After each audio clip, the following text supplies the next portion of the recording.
बिस्मिल्लाहिर्रहमानिर्रहीम। अस्सलाम वालेकुम नाज़रीन, आप यूट्यूब चैनल देख रहे हैं। मैं इमरान खान हूँ। सबसे पहले पाकिस्तान के अंदर इमरान खान साहब के मामले पे हम बात कर लेते हैं, क्योंकि बहुत सारे लोग मैसेजेस कर रहे हैं। तो मैं आपको सादी सादी बात बताऊं कि कोई ख़बर नहीं है। बात सीधी सी है कि पाकिस्तान तहरीक इंसाफ ने लगभग इमरान खान साहब के मामले पे ऐसा लगता है कि कुदरत पे ही मामला छोड़ दिया है, या वो ये सोच रहे हैं कि इमरान खान जाने और इस्टेब्लिशमेंट जाने और तहरीक इंसाफ तो कुछ करती हुई दिखाई नहीं दे रही। ये मामला लंबा होता हुआ दिखाई दे रहा है और पाकिस्तान तहरीक इंसाफ ने एहतजाज का जो पूरा सीज़न था वो ज़ाया कर दिया।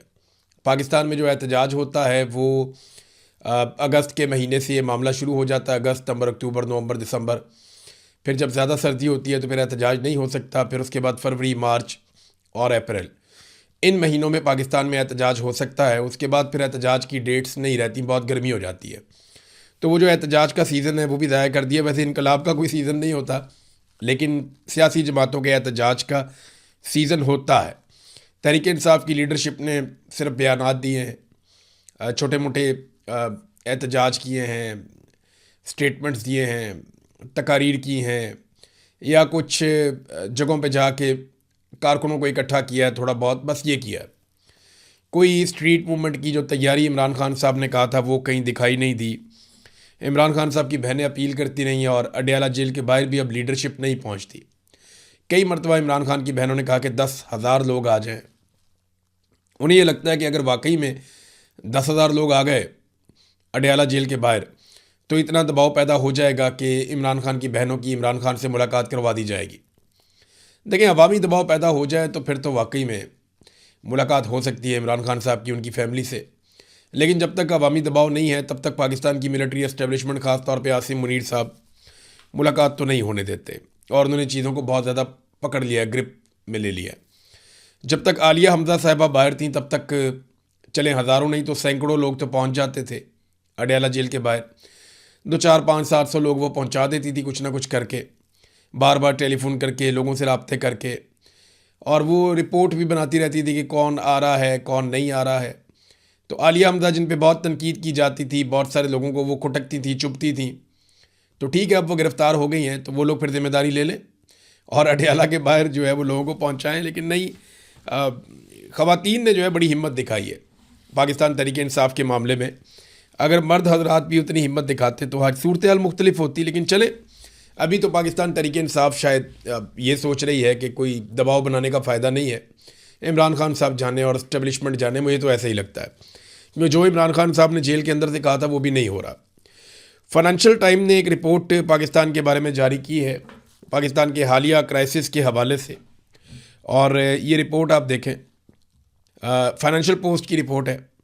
पाकिस्तान को सालों के बदतरीन तवानाई के बहरान का सामना है, जहां देही इलाकों में लोड शेडिंग का दौरानिया 14 घंटे तक पहुंच गया है। ये अब आलमी मीडिया कह रहा है कि पाकिस्तान के अंदर ये हालात हो गए हैं। हुकूमत ने बजट के इक़दाम नाफिज किए हैं जिनमें रोज़ाना 2 घंटे बिजली की जबरी बंदिश वो कह रहे हैं, और काम के 4 दिन कर दिए हैं। गाड़ियों के अंदर ईंधन आधा कर दिया है। यहाँ तक कि PSL जो है उनके लिए भी उन्होंने कहा घर बैठ के मैच देखो। लोगों को सब्सिडीज़ ख़त्म कर दी गई हैं, ईंधन की कीमतों में इजाफा कर दिया गया है। LNG का तकरीबन तमाम हिस्सा पाकिस्तान का जो है कतर से आता है वो भी लगभग ख़त्म हो गया है, तरसील रुक गई है उसकी भी। तो पाकिस्तान में जो है बहुत बुरे हालात हो गए हैं। अब यानी LNG ख़रीदने पे मजबूर हो गया पाकिस्तान पहली मरतबा महंगी स्पॉट मार्केट से, तो पाकिस्तान वो ले रहा है। इसी दौरान पाकिस्तान ने अपने ज़खायर को सहारा देने के लिए IMF से 1.2 अरब और सऊदी अरब से 3 अरब डॉलर हासिल किए हैं। ये पाकिस्तान की कुल माशी सूरत हाल है इस वक्त। बेड़े गर्क हुआ हर चीज़ का, लेकिन ज़िद अपनी जगह पे कायम है कि इमरान खान से माफ़ी मंगवानी है, इमरान खान को खौफज़दा करना है, चाहे उसके लिए पूरी कौम की कुर्बानी देनी पड़ जाए। एक आदमी, फील्ड मार्शल आसिम मुनीर की ज़िद, पूरा इदारा बदनाम हो गया, पूरा मुल्क बदनाम हो गया, मुल्क में इंसानी हकूक़ की पामालियाँ हो गई, और एक पॉलिटिकल लीडर जिसके ऊपर जाली मुकदमात हैं वो बेचारा जेल के अंदर बंद है। सारी दुनिया जानती है इमरान खान करप्ट आदमी नहीं है, बेईमान आदमी नहीं है। इमरान खान के बदतरीन मुखालिफिन इस बात की गवाही देते हैं, लेकिन इसके बावजूद वो जेल के अंदर बंद है और उसकी सेहत से खेला जा रहा है। 74 साल का इमरान खान उसके लेवल का दूसरा आदमी नहीं है पाकिस्तान में, लेकिन वो लोग जो इमरान खान के सामने बोनों की औकात भी नहीं रखते, वो इमरान खान को दीवार से लगा के बंदूक के ज़ोर के ऊपर अपनी मनमानी कर रहे हैं। और वो मनमानी सिर्फ इसलिए कर पा रहे हैं कि पाकिस्तानी इंतज़ार कर रहे हैं किसी मोजज़े का। अगर पाकिस्तानी किसी मोजज़े का इंतज़ार करने के बजाय ख़ुद खड़े हो जाए ना, तो इकबाल ने कहा था, खुदा ने आज तक उस कौम की हालत नहीं बदली, ना हो जिसको ख्याल ख़ुद अपनी हालत बदलने का। अल्लाह भी मदद तभी करता है जब इंसान अपनी मदद के लिए ख़ुद हिम्मत करता है। वो एक बड़ा ज़बरदस्त मुहावरा है, हिम्मत मर्दा और मदद खुदा। लेकिन यहाँ पे लोग किसी मोजज़े का इंतज़ार कर रहे हैं। हालात यहाँ तक पहुँच गए हैं कि इनका जो दिल करता है वो करते हैं। पंजाब में इन्होंने सेहत का और तालीम का बजट जो है उसमें कटौती करके 50 एकड़ की फ़िल्म इंडस्ट्री के लिए कोई वो बना रहे हैं कि जनाब हम फ़िल्म सिटी बनाने जा रहे हैं।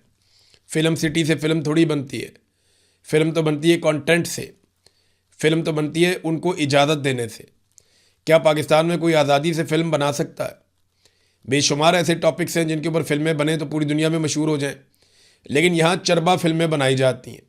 और उसकी वजह यह है कि सही फ़िल्म बनाने की, इस्लाही फ़िल्म बनाने की, या कोई इनकलाबी फ़िल्म बनाने की, या रियल इश्यूज़ के ऊपर फ़िल्म बनाने की इजाज़त ही नहीं है पाकिस्तान में, अलाउ ही नहीं करते। तो कमर्शियल किस्म की चरबा फ़िल्में बनती हैं। आप जितना मर्ज़ी पैसा लगाएं, चाहे हेल्थ में से काट के, चाहे तालीम में से काट के, और यही वो कर सकते हैं और वो कर रहे हैं, और उन्हें रोकने वाला भी कोई नहीं है। और लगातार पाकिस्तान जो है वो इन हरकतों की वजह से नीचे जा रहा है। नाज़रीन, इस वक्त जब मैं ये वीडियो रिकॉर्ड कर रहा हूँ, थोड़ी देर पहले ये इत्तला आई है कि 1 दर्जन के करीब मज़ीद कार्गो तैयारे, जो फ़ौजी तैयारे हैं अमेरिका के, ये 1 दर्जन के करीब तैयारे हैं, ये भारी फ़ौजी साजो सामान लेकर मिडल ईस्ट की तरफ आ रहे हैं। मे भी अभी जब ये वीडियो सुन रहे हों तब तक पहुँच गए हों या वो पहुँचने वाले हों। बहरहाल ये अमेरिका असला जो है बड़ी मिकदार में इकट्ठा कर रहा है यहाँ पे मिडल ईस्ट में, ताकि हर तरह की सूरत हाल में अमेरिकन्स को एक मरतबा फिर बैकफुट पे ना जाना पड़े। यानी इतना असला वो यहाँ पे इकट्ठा कर रहे हैं, इतना साजो सामान लेकर आ रहे हैं, ऐसा ज़बरदस्त घेरा वो डाल रहे हैं चारों तरफ से ईरान को कि अगर फ्यूचर में दोबारा लड़ाई हो जाती है तो फिर उन्हें पहले की तरह पीछे ना हटना पड़े या उनको शर्मिंदगी का सामना ना करना पड़े। रशिया का एक लग्जरी जहाज़ गुजर गया था और इस वक्त आबना हुरमुज़ में से जो अभी इतला आई है 2 जहाज़ गुजरे हैं। इनमें एक चीनी जहाज़ है और एक जापानी जहाज़ है। ये दोनों ऑयल टैंकर्स हैं, चाइना के और जापान के। एक यूएई से निकला है और एक जो है सऊदी अरब का तेल लेकर जा रहा है। आबना हुरमुज़ को इन्होंने अबूर कर लिया है ईरान की इजाज़त से। अब देखना यह है कि अमेरिकन क्या करते हैं। मैंने आपसे कहा था ना, कमज़ोर और छोटे मुल्कों के जहाज़ तो अमेरिकन रोक सकते हैं, लेकिन क्या वो आबना हुरमुज़ से गुजरने वाले चाइना के और बड़े ममालिक के, रशिया के या जापान के जहाज़ों को रोक सकते हैं? ये अभी कल तक पता चल जाएगा। रशिया का जहाज़ तो गुजर गया था यहाँ से। एक और जहाज़ जो है उसको अमेरिकन ने पकड़ लिया, उसके ऊपर उन्होंने धावा बोल दिया। और ये जो खबर आई है इसमें ये पता चलता है कि जहाज़ है जो पाकिस्तान से ओमान जा रहा था, और ये कंटेनर्स वाला जहाज़ है, ये पाकिस्तान से ओमान जा रहा था। तो इसके ऊपर अमेरिकन ने धावा बोल दिया, उन्होंने इसको पकड़ लिया और अमरीकी फोर्सेस ने पाकिस्तान से ओमान जाने वाले कंटेनर बरदार जहाज़ को ईरानी जहाज़ समझ के धावा बोल दिया। ब्लू स्टार 3 नामी जहाज़ है, ओमान में रजिस्टर्ड है। नाज़रीन, आपको पता है ट्रंप एक के बाद एक आलमी लीडर को निशाना बनाते रहते हैं।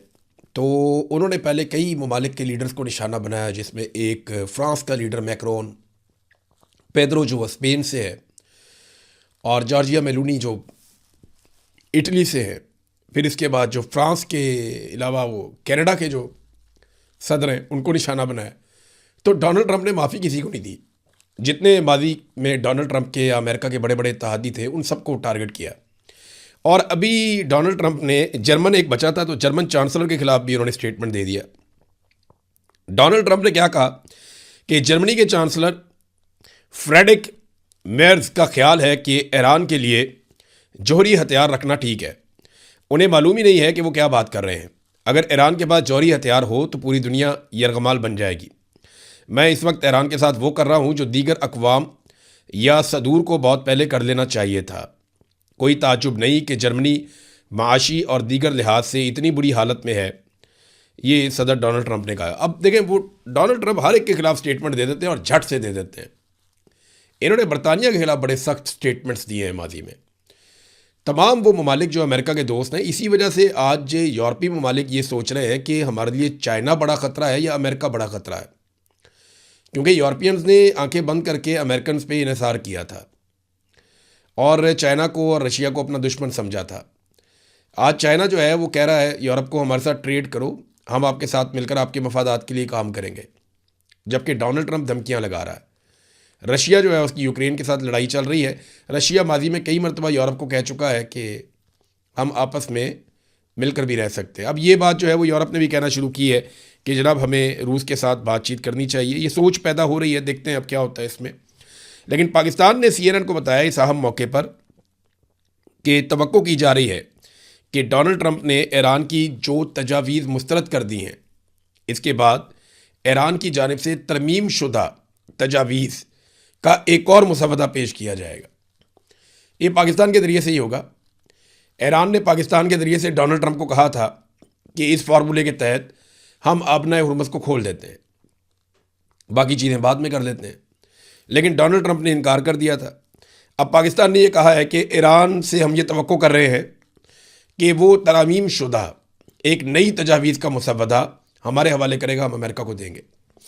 तो ये मुज़ाकरात इसी तरह चलते रहेंगे, जंगबंदी रहनी चाहिए, बस आहिस्ता आहिस्ता आबनाए हुर्मुज़ भी खुलने की तरफ चली जाएगी। लेकिन अभी तो अमेरिका का फ़ायदा है, अमेरिका का अपना तेल बिक रहा है, दुनिया में तेल का सबसे बड़ा डीलर वो बन गया है। ओपेक नाज़रीन एक बहुत बड़ा सिस्टम है ओपेक का। ये वो ममालिक इसके अंदर शामिल है, मैंने आपको पहले भी बताया था, जो तेल बेचते हैं। अब ओपेक जो है ना, ये अमेरिका को ज़्यादा कोई पसंद नहीं था। उसकी वजह यह है कि इसकी वजह से, इस इदारे की वजह से, या ओपेक का जो एक सिस्टम है इसकी वजह से अमेरिका की इजारादारी नहीं होती तेल की मार्केट पे। तो अब UAE इसके बीच में से निकल गया, इससे अमेरिका बहुत खुश होगा। 1960 में इसका क़याम हुआ था, अमेरिका को ये ज़्यादा पसंद नहीं था, तो अब इसको नुकसान पहुंच गया है। UAE इसके बीच में से निकल गया है। उन्होंने कहा जी हम मई में इसके अंदर नहीं होंगे, मई से हम इसके बीच में से निकल जाएंगे। सऊदी अरब को इसका नुकसान हुआ है, और भी दीगर ममालिक जो हैं जो तेल का कारोबार करते हैं उनको भी इसका नुकसान हुआ है, लेकिन अल्टीमेटली अमेरिका को इसका फ़ायदा पहुंचेगा। तो UAE ने इससे पहले अमेरिका के कहने पर इसराइल के साथ नॉर्मलाइजेशन भी की थी, और अब UAE ने जो है वो अमेरिका के कहने के ऊपर ऐसा लगता है कि वो ओपेक्स में से भी निकल गए हैं। तो यहाँ पे एक झटका है सऊदी अरब के लिए, और सऊदी अरब इसको कभी पसंद नहीं करेगा। UAE ने कई इकदाम ऐसे किए हैं जो सऊदी अरब को ज़्यादा पसंद नहीं आ रहे। उधर डोनाल्ड ट्रंप भी एक बाद एक नया रिकॉर्ड लगा रहे हैं। बड़ी इंटरेस्टिंग मेरे पास एक खबर आई, ये खबर देखें आप कितनी मज़े की है। डोनाल्ड ट्रंप दुनिया का वो वाहिद लीडर बनने जा रहा है जिसकी फ़ोटो पासपोर्ट के अंदर होगी। अगर आप दुनिया भर के ममालिक के पासपोर्ट देखें ना, तो उसके अंदर लीडरों की फ़ोटोज़ नहीं होती, लेकिन यहाँ पे एक बंदोबस्त किया जा रहा है ब्लूमबर्ग की खबर के मुताबिक। और इस खबर के मुताबिक बंदोबस्त ये किया जा रहा है कि अमेरिका की 250वीं एनिवर्सरी के मौके पर, ये 250 साल का अमेरिका होने जा रहा है, तो इसकी जो एनिवर्सरी है उसके मौके के ऊपर एक लिमिटेड एडिशन पासपोर्ट जारी किया जाएगा जिसके अंदर डोनाल्ड ट्रंप का फ़ोटो होगा। है ना अजीब चीज़। यानी इससे पहले हमने ना कभी ऐसा देखा ना कभी ऐसा सुना, लेकिन अब ऐसा होने जा रहा है, और पहली दफ़ा होने जा रहा है कि किसी लीडर की फ़ोटो जो है वो लगाई जाएगी पासपोर्ट के अंदर। तो डोनाल्ड ट्रंप की फ़ोटो वाले पासपोर्ट आएंगे, अमेरिका के पासपोर्ट लिमिटेड एडिशन के, और ये महकमा खारजा अमरीकी पासपोर्ट पर अमरीकी डोनाल्ड ट्रंप की तस्वीर लगाने के मंसूबे को हतमी शक्ल दे रहा है। ये ब्लूमबर्ग ने भी कहा है और फॉक्स न्यूज़ ने भी कहा है। अमेरिकन मीडिया ने इसको रिपोर्ट किया, और उस मीडिया ने रिपोर्ट किया जो ज़रा डोनाल्ड ट्रंप के, फॉक्स न्यूज़ तो आपको पता है ना उनकी पार्टी के ज़रा करीब है। तो ये तो डोनाल्ड ट्रंप को नरगसियत की आदत पड़ गई। ये तो बिल्कुल वैसे हो गए जैसे मरीम नवाज़ हर चीज़ के ऊपर अपना फ़ोटो ठोक देती हैं। वो एक मैं इंटरव्यू सुन रहा था, एक शख्स बता रहा था कि हमें दवाइयाँ मिलती थी सरकार से और हमारी वालदा का इलाज चल रहा था। वो बंदा ये बता रहा था, वो कहता है जनाब कि हमारी दवाइयाँ बंद कर दी गई और ये कहा गया जनाब अब आप अस्पताल से आके दवाइयाँ नहीं लेंगे, आपके घर मिलेंगी। वो कहते हैं जी हम 8 महीने इंतज़ार करते रहे और हम बाज़ार से दवाइयाँ ख़रीद के इस्तेमाल करते रहे कि कब ये हमारे घर दवाइयाँ देंगे।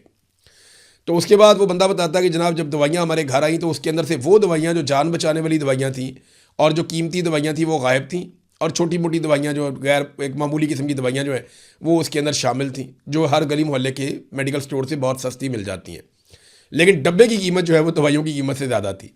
तो ये वही नरगसियत है जो नवाज़ शरीफ की है, वही नरगसियत है जो मरीम नवाज़ की है। ये सारा ख़ानदान जो है वो ज़हनी मरीज़ है, इसी काम पे लगे अपना फ़ोटो चिपकाते हैं सरकार के पैसे पे। तो डोनाल्ड ट्रंप की हरकत जो है ये देखकर मुझे इस ख़ानदान की बड़ी याद आई कि ये वैसे ही हैं, इनका फेवरेट वज़ीर आज़म भी वैसा ही है, और एक ही तरह के काम करते हैं सारे, ज़बरदस्त है। एक और नादरीन खबर आई है, ये खबर सुन के मुझे थोड़ी सी हैरत हुई है, लेकिन अगर ये खबर ठीक है और इसकी तस्दीक आ जाती है तो बड़ी शानदार खबर है। पाकिस्तान ने इस खबर के मुताबिक ईरान को ज़मीनी रास्ता फराहम किया है। वजह यह है कि बहुत सारा माल ईरान में पहुंच नहीं पा रहा क्योंकि अमेरिका ने एक नाकाबंदी की हुई है। तो अब ईरान को ज़मीनी माल कैसे पहुंचेगा? इस हवाले से पाकिस्तान की वजारत तजारत ने एक नए हुक्मनामे के तहत ईरान जाने वाले कार्गो के लिए 6 सरकारी ज़मीनी ट्रांजिट कॉरिडोर खोल दिए हैं। ये रास्ते कराची, पोर्ट कासिम और गवादर को बलूचिस्तान की मुख्तलिफ शाहराहों के ज़रिए ईरान की सरहदी मकामात हैं, तफ्तान है जैसा कि, और एक और एरिया है गबत, इन इलाकों के साथ ये जोड़ते हैं। रिपोर्ट्स के मुताबिक ईरान जाने वाले 3000 से ज़ायद कंटेनर्स कराची बंदरगाह पर इस वक्त फंस गए जब उन्हें ले जाने के लिए मुकर्ररा बहरी जहाज़ पहुँच ही नहीं सके। अब ईरान से वो आएंगे तो लेकर जाएंगे ना अपना माल, और अब इन कंटेनर्स को ट्रकों के ज़रिए ज़मीनी रास्ते से मुंतकिल किया जा रहा है। इस खबर पे जो है ना वो अमेरिकन और उनके सहूलतकार और जो लोग इसराइल को पसंद करते हैं या ईरान से नफ़रत करते हैं, मगरबी ममालिक में जितने भी लोग हैं, वो इसके ऊपर बड़ा सख्त रद्द अमल देने और कह रहे हैं पाकिस्तान ने हमारे साथ डबल गेम की है। पाकिस्तान को ईरान को ये